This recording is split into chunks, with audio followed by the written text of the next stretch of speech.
Hello दोस्तों, कैसे हैं आप सब। आज की हमारी कहानी है चालबाज जेठानी। मैं किसी की ज़िंदगी में ज़्यादा दखल देना पसंद नहीं करती और ना ही ये पसंद करती हूँ कि कोई मेरी ज़िंदगी में दखलंदाजी करे। बस बहुत हो गया। अब मम्मी जी पापा जी को मैंने मना लिया है। वो आपके साथ जाने के लिए तैयार हैं क्योंकि आप मेरे से ज़्यादा अच्छी देखभाल कर सकती हो उनकी।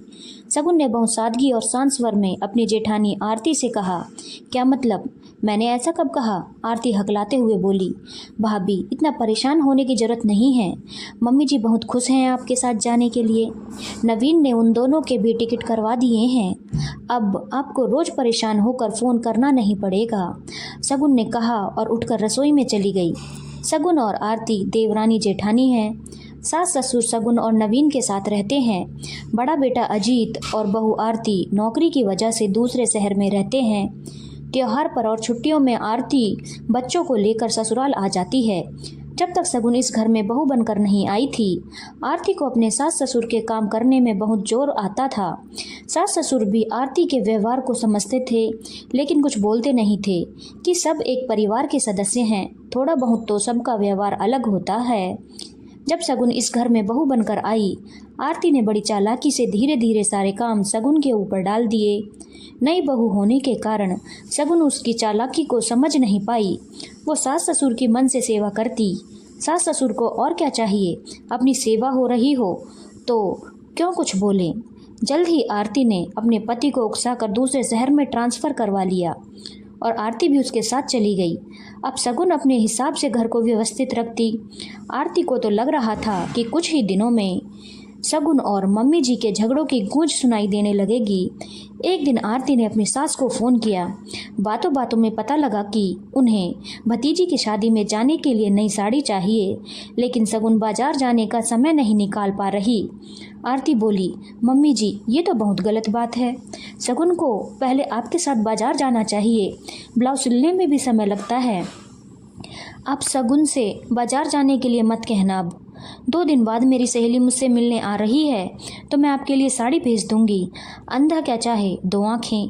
सासू माँ को इस बात से क्या मतलब? उन्होंने फ़ौरन ही हाँ कर दी। 2 दिन बाद आरती की सहेली सासू माँ को साड़ी का पैकेट दे गई। सासू माँ ने सबके बीच बैठकर पैकेट खोला तो उसमें बहुत खूबसूरत सी एक साड़ी, मैचिंग की चूड़ियाँ और एक खूबसूरत पर्स था, जिसे देख शगुन, बड़ी बहू को इतनी दूर से भी मेरी फिक्र है।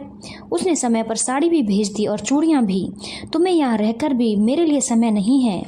शगुन ने इस बात को दिल पर नहीं लिया, उल्टा आरती को फ़ोन करके धन्यवाद दिया कि मेरा काम आसान हो गया। अब आरती के पेट में दर्द शुरू हो गया। अगले दिन फिर उसने सासू माँ को फ़ोन किया। मम्मी जी, ब्लाउज सिलने को दे दिया? अभी कहाँ, शगुन ने टेलर को फ़ोन किया था, वो आया ही नहीं। अच्छा, अभी आप क्या कर रही हैं? आपने शाम की चाय पी ली? अभी कहाँ, शगुन बाजार गई है अपने लिए साड़ी लेने। जब आ जाएगी तब बनाएगी। क्या, अभी तक आपने चाय नहीं पी? 5 बज चुके हैं, फिर क्या चाय का समय रह जाएगा? मुझे लगता है शगुन आपके कामों को इग्नोर कर रही है। आपके लिए तो साड़ी लाने का समय नहीं था, अपने लिए बहुत जल्दी समय निकल गया और अभी तक वापस भी नहीं आई। आरती ने तीली दिखा दी थी। अब आग लगने की देरी थी। शगुन के आते ही सासू माँ ने चिल्लाना शुरू कर दिया, तेरे पास मेरे कामों के लिए समय नहीं है तो बता दे। बहुत दिनों से देख रही हूँ, मेरे लिए तेरे पास समय ही नहीं है।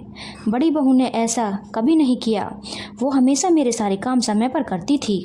अभी तक तो शगुन सोच रही थी कि सासू माँ ऐसी बातें क्यों कर रही है, लेकिन आरती का नाम सुनते ही वो चौंक गई, क्योंकि अब तो नवीन उसे आरती की आदत के बारे में बता चुका था। शगुन कुछ नहीं बोली और चुपचाप अंदर चली गई। सासू माँ ने तुरंत आरती को फ़ोन किया।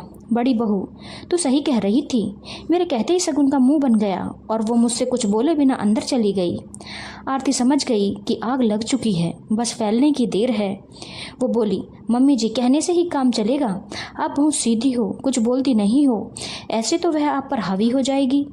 अब तो रोज़ सुबह शाम आरती सासू माँ को फ़ोन करती और शगुन के कामों में कमी निकालती रहती। गर्मियों की छुट्टियाँ शुरू हो गई थीं।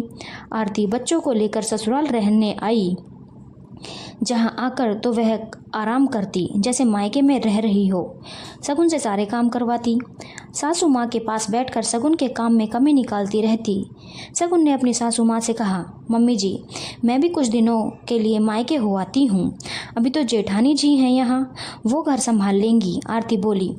सगुन, अभी तो तुम्हारा कोई बच्चा भी नहीं है, इसलिए गर्मी की छुट्टियों का क्या सोचना। तुम तो बाद में भी जा सकती हो मायके, मैं तो अभी छुट्टियों में ही कहीं आ जा सकती हूँ। सगुन मन में सोच कर रह गई और आरती अगले दिन अपने मायके चली गई, जो उसी शहर में था। सगुन को समझ तो सब आ रहा था कि जेठानी जी क्या कर रही हैं।